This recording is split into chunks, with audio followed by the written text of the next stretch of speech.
Hello guys, welcome back to my channel Automation Hub Sarthak, and the English version of the Hindi video which I've already done. I'm going to use DataProvider today to write the Selenium code.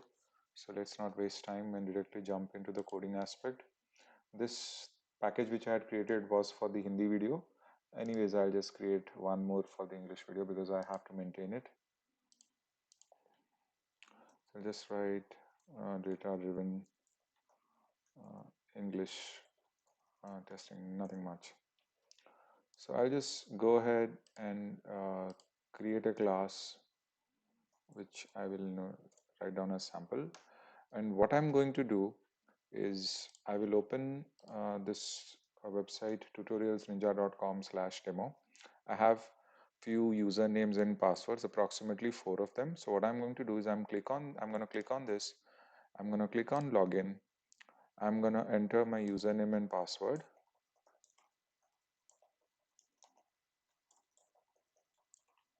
Okay, I'm going to enter login here, and then I'll just verify that I have entered here, which is like I will verify that this logout link exists.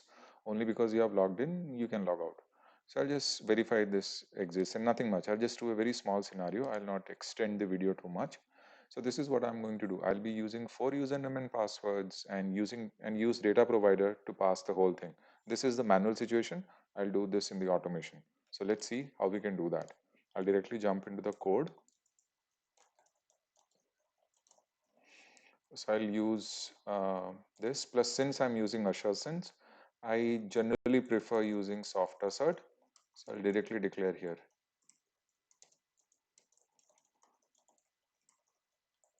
Okay. Fine. Now I'll create a test case. Public void, let's say Ninja login test, and keep it static as well. Okay. And then I'll write my driver equal to new Chrome driver dot manage dot window dot maximize. Okay, I'll write driver dot get and I'll give the URL. It's okay, I'll write http tutorialsninja.com/demo. Now the first thing that I need to do is I need to click on this my account. So let me inspect it.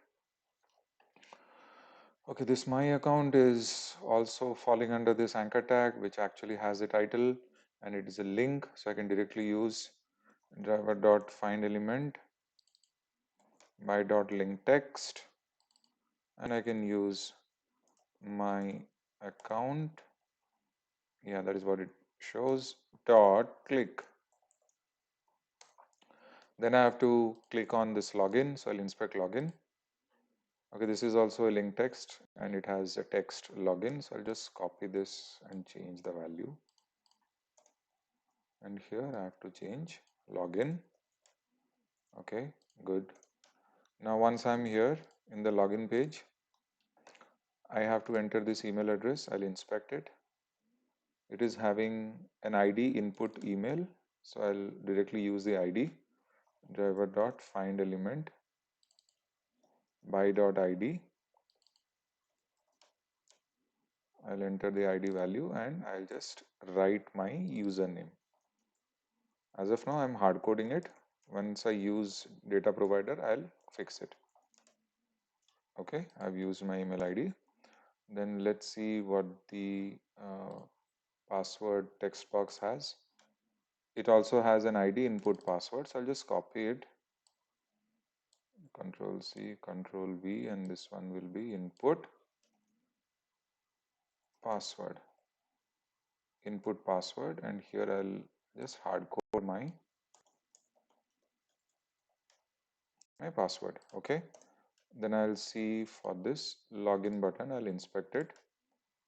It has a class btn and I'll use this as an input because it is a compound class. I prefer to use CSS selector if it is 1 of 1. Yes, it is 1 of 1. I'll copy this, come here, driver dot find element by dot CSS selector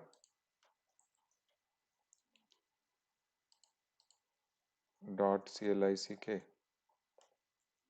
Okay, so once I'm done here, so anyways, let me log in.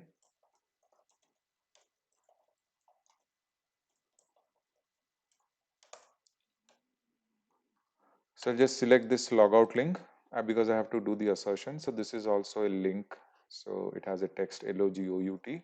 So I'll use this as soft assert dot assert true driver dot find element by dot link text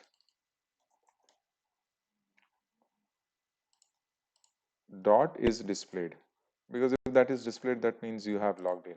Okay, and then I'll just write soft assert dot assert all, and I'll driver dot quit it.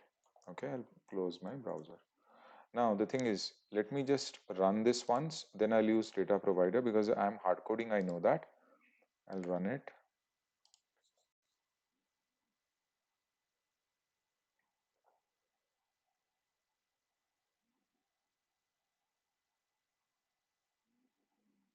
Okay, so let's see if it is working.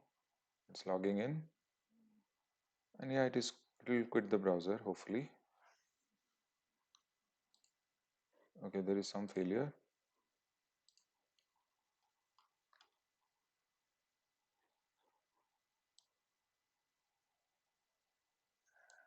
Okay, I think this one is fine, but why it didn't run? Let me rerun again.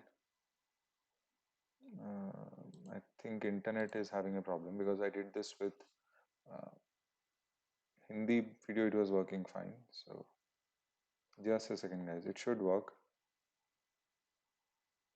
because it logged in, then it says, see, it is clicking, but the output is showing something else. So maybe, okay, I have given a wrong thing. My bad. Here it should be log out and I've given, I'm so sorry for that. Now this thing should work. So this is what happens when you do very fast and try to copy paste and you forget to change certain values. Now the code should work fine and it will also quit the browser. Yep, all good. So we are good. So it's working fine. Now the thing is, I just use one username and the corresponding password. Typically I have 4 usernames and 4 passwords. That means I have created 4 input combinations of username and password. These two parameters I'm passing. So what I'm going to do, I'm going to pass these parameters, which are nothing but data. So I'm going to create a method public void get data because I need that data from somewhere, right? And this data will be provided by the annotation at the rate data provider. And now with this annotation, I'm going to create object array.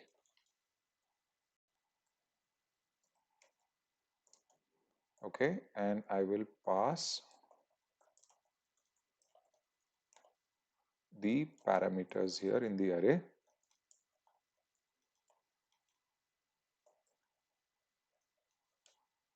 So just pass it.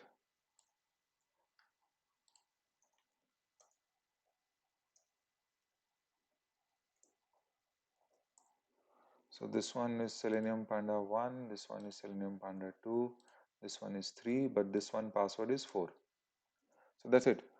But now I have to return, okay, this one. I have to return the data because how will it read? What does it read? It has to read from the data, right? If I don't return it, what's the point? And then since I'm returning what? An object array. So how can the return type be void? It has to become object array. Now I have done my data setup. In a very simple format, I have done my data setup. Now what next? Now there are certain criterias you need to satisfy to run this. The criterias which I have already discussed. First, you have to return a two-dimensional object array. Second criteria was that you need to pass the data inside that object array. Third criteria was you have to link the test case with the annotation data provider, and that data provider and this data provider are completely different. So you have to use this data provider annotation, which is equivalent to the name of the function or name of the method under which the data provider has the data. Okay, so the name of the method is getData. This is step number one. And if you want to know what data provider annotation means, if you remember, go to testng.org, go to documentation, click on this annotation section, and here you will see the data provider, the name of the data provider for this test method. As simple as that. Okay, for this test method, the name of the data provider is this. I will tell you what other ways you can do it. And then the second is you have to pass the input parameter. And what are the input parameters? You have to pass the input parameters inside the method of the test case. You just pass it, string username, string password, and then you need not hard code the data. You can use these parameter values here.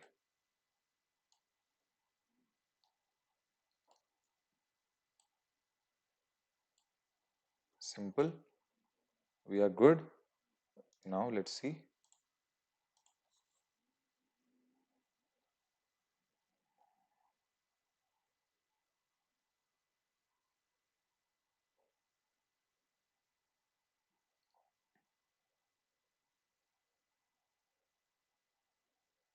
The first one passed, browser closed. Second test with the Selenium Panda 1, yes, good.